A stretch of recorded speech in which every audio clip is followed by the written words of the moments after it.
Project Star has just about released, and thank God, because now we can finally stop pretending to enjoy a universal time.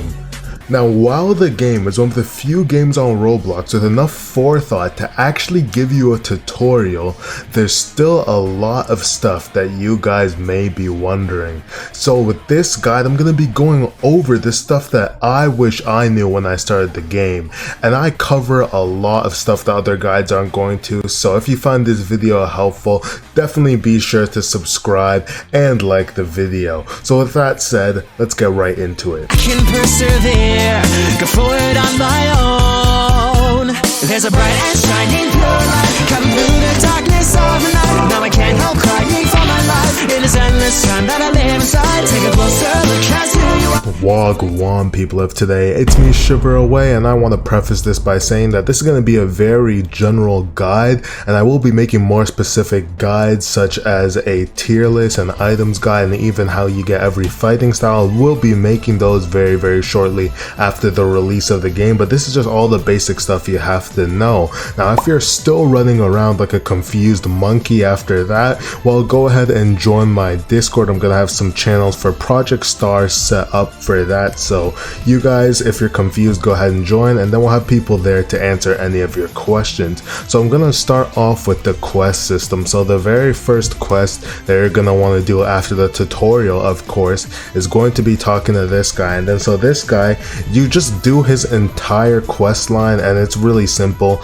And then there's going to be a quest you can do over there as well, and then also I think the next one you're going to want to do directly after that is start doing this quest line, the Captain Jones one, which I think it leads you there anyway. And now this guy, he's going to have an orange question mark over his head, and basically I'm going to I'll put what all the different quest colors mean right on screen right now, but this guy is probably the most important NPC right now because he is the main storyline quest. This is like the, you know, the story of the game, and that's where you go to do the big XP mission. So remember to always come back to Captain Nico when you need that. So the quests are really simple. You can find them anywhere on the map. Like they're really hidden away in different places. So don't just search the city. Like go outside as well. I know there's a few in the canyon. There's a lot in Dio's mansion,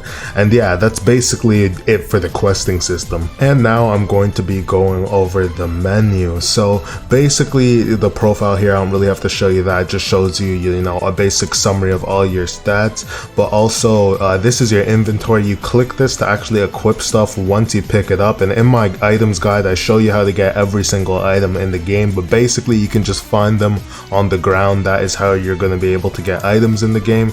Now skill tree, so your stand tree, your combat tree, and your character tree. Now your stand tree, obviously that shows you like the abilities for your stand, and the game is really cool because you can upgrade different things about them. It's not just moves, it's like you know, different little perks you can get.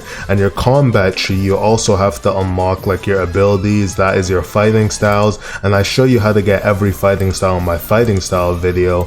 But yeah, you'd go here to unlock different moves. Now really basic one that anyone can get is like a bubble hamon, which is right here at the Caesar Zeppeli NPC, and I show all the locations in my video as well, but you know, that's just a simple one you can get. Then your character tree, now this is really important because you don't want to mess up these stats, or you'll have to find the mysterious Roca to reset your stuff. And again, if you don't know what these items are, in my items guide I cover that as well. But anyway, so you're not going to want to get any of these. Critical hit chance, you're not going to need that, not at the start. The main things you're going to need is vitality. You definitely do need a bit of regen. If you're a vampire, then you actually don't need any regen, but you're going to need defense as well. Ragdoll resistance, you'll never need that. Defense, that this is good. Durability, it can be good depending on your build. Merit, you really don't need that either unless you're trying to get like a rare stand, but even with that you don't need it. And agility, you probably don't need this anyway. If you want a speed build, just get a stand with the good speed attribute, and dashing, that doesn't make too big of a difference even in PvP. So that's basically it for the skill trees. You just have to be smart with it. Anything that upgrades your health is always very good. If you want to make a gang, you can do so here. Then here are the game passes I'm going to be covering, which ones are good. So 2 times XP for 15 minutes. Now you can buy that for 125 Robux. Now I recommend only buying this right as you're about to complete a mission and do another one, because 15 minutes, that's not a lot of time, so that's the only way to make it worth it. 2 times luck, 15 minutes, you know, stockpile items, then use it, then it'll be worth it. Item notifier, 15 minutes is just a complete scam. Like, come on, 250, you know, that is a scam.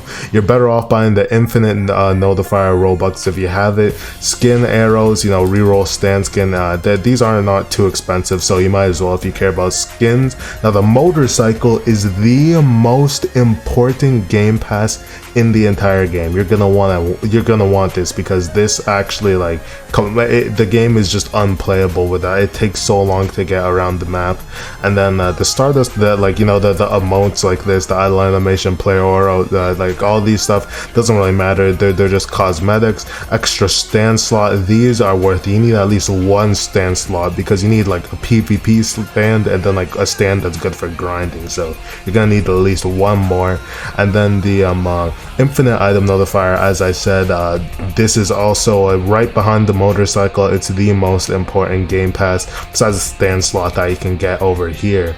Now that said, now I've gone over here, this is just your settings. I think there's one important setting that I want to show you. Yeah, after you buy game passes, you go in here and that's how you put them on.